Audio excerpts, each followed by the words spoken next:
सुंदरवन जंगल में बहुत सारे पशु पक्षी मिलजुल कर रहा करते थे। उसी जंगल में लाडो नाम की चिड़िया अपने 2 बच्चों के साथ रहती थी। लाडो बहुत मेहनती और दयालु चिड़िया थी। दिन होते ही अनाज की खोज में जाना और शाम होते ही वापस आकर अपने भूखे बच्चों को खिलाना, यही लाडो का काम था। उसके पड़ोस में ही बुलबुल चिड़िया रहती थी। उसके भी 2 बच्चे थे। उसका घर मिट्टी का था। उस वजह से उसे गर्मी के मौसम से बड़ी राहत मिलती थी। चलो बच्चों, अब नहाने का समय हो चुका है। चलो चलो नहाने। नहीं मम्मी, हमें नहीं नहाना। हम घर से बाहर कहीं भी नहीं जाते, फिर भी आप हमें रोज रोज नहलाती हो। अरे बच्चों, तुम दिन भर खेलते रहते हो, इस वजह से तुम गंदे हो जाते हो। अगर रोज नहीं नहाओगे तो तुम्हारे पंखों से बदबू आने लगेगी। बुलबुल के बच्चों को नहाना पसंद नहीं था, फिर भी बुलबुल उनको जबरदस्ती से नहलाती थी। बुलबुल ने अपने बच्चों को नहलाया और उनको घर के ऊपर सूखने के लिए बाहर खड़ा कर दिया। चलो, अब मेरे काम का समय शुरू हो जाएगा। जंगल के पंछी एक एक करके मेरे स्विमिंग पूल में नहाने आएंगे। बुलबुल बहन, क्या मैं मेरे बच्चों को नहलाऊं? हाँ हाँ, क्यों नहीं। पर तुम्हें पता है ना, एक बच्चे को एक बेरी। हाँ हाँ, मुझे मालूम है। ये लो 2 बेरियां। रानू भी अपने बच्चों को नहलाने लगी। एक एक करके जंगल के सारे पंछियों ने अपने अपने बच्चों को नहलाया। लाडो भी अपने बच्चों को नहलाना चाहती थी। वो बुलबुल के पास चली आती है। बोलो लाडो, क्या काम है? बुलबुल बहन, मुझे भी मेरे बच्चों को नहलाना है। हाँ हाँ, क्यों नहीं। लाओ फिर 2 बेरियां। अभी तो मेरे पास बेरियां नहीं है। बहन, जब मैं पहाड़ी इलाकों में जाऊंगी तब बेरियां लेकर आऊंगी और तुम्हें दे दूंगी। नहीं नहीं, ऐसा नहीं चलेगा।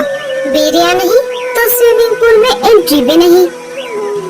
ठीक है बच्चों, चलो।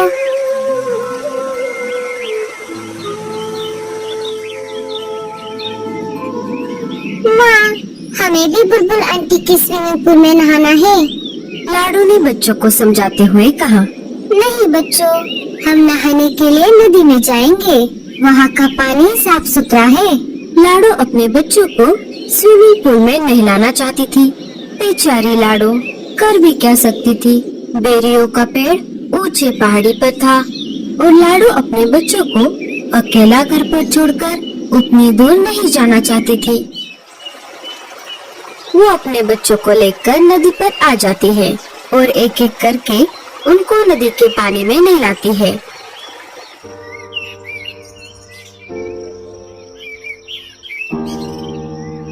अरे लाडो, ऐसे उदास क्यों बैठी हो? क्या कुछ परेशानी है?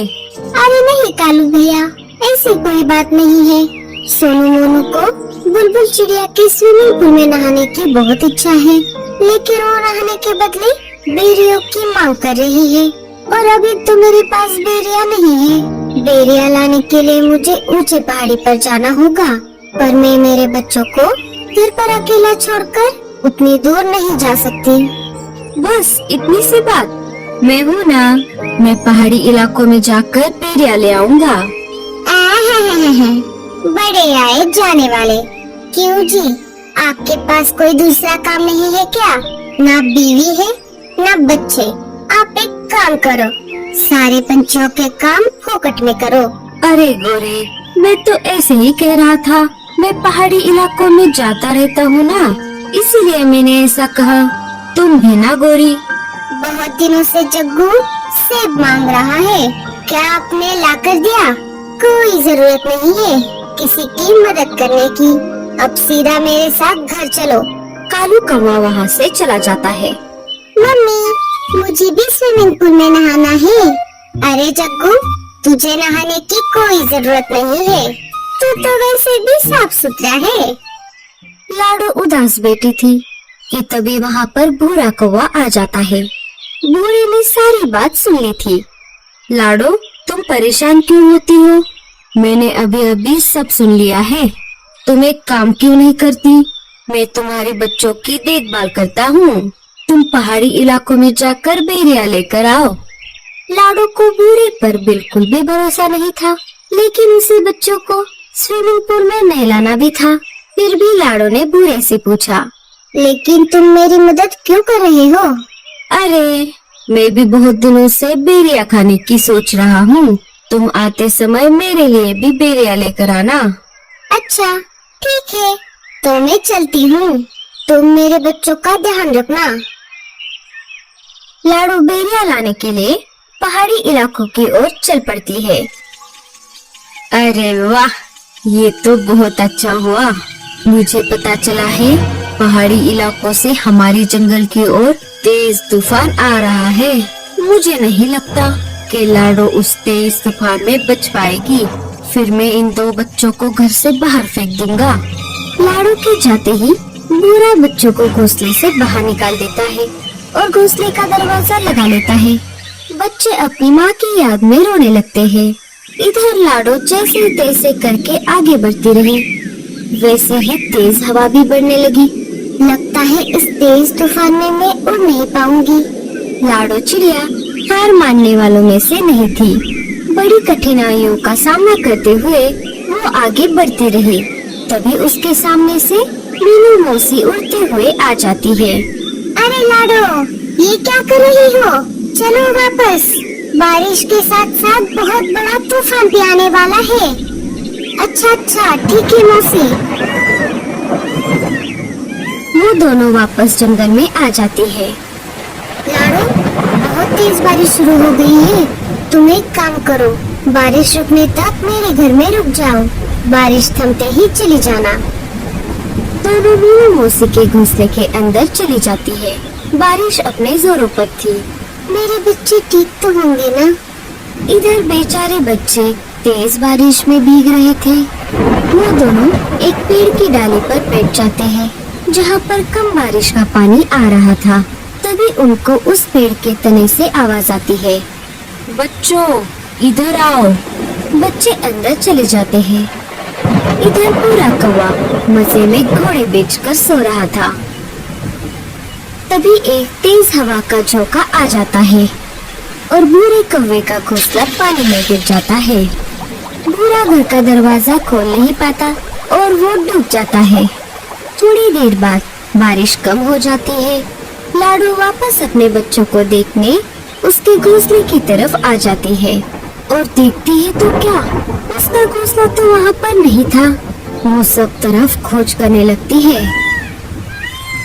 तभी उसे बुलबुल चिड़िया मिट्टी में दबी हुई दिखाई देती है। लाडो, मुझे बचाओ। मेरा मिट्टी का घर बारिश में गल गया और मैं मिट्टी में धंस गई। अपनी जान की परवाह न करते हुए लाडो बुलबुल चिड़िया को गीली मिट्टी से बाहर निकालती है। लाडो, मुझे माफ कर दो।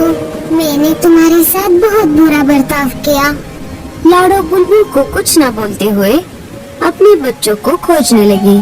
तभी पेड़ के तने से बच्चे बाहर आ गए और अपनी माँ को पुकारने लगे, माँ, हम यहाँ पर हैं। लाडो अपने बच्चों को देखकर बहुत खुश हो गई। अरे मेरे बच्चों, तुम कहाँ पर गए थे? माँ, आपके जाते ही उस बुरे अंकल ने हमें घर से बाहर निकाला था और हम यहाँ पर आ गए थे। हमें इन बूढ़ी दादी ने बचाया।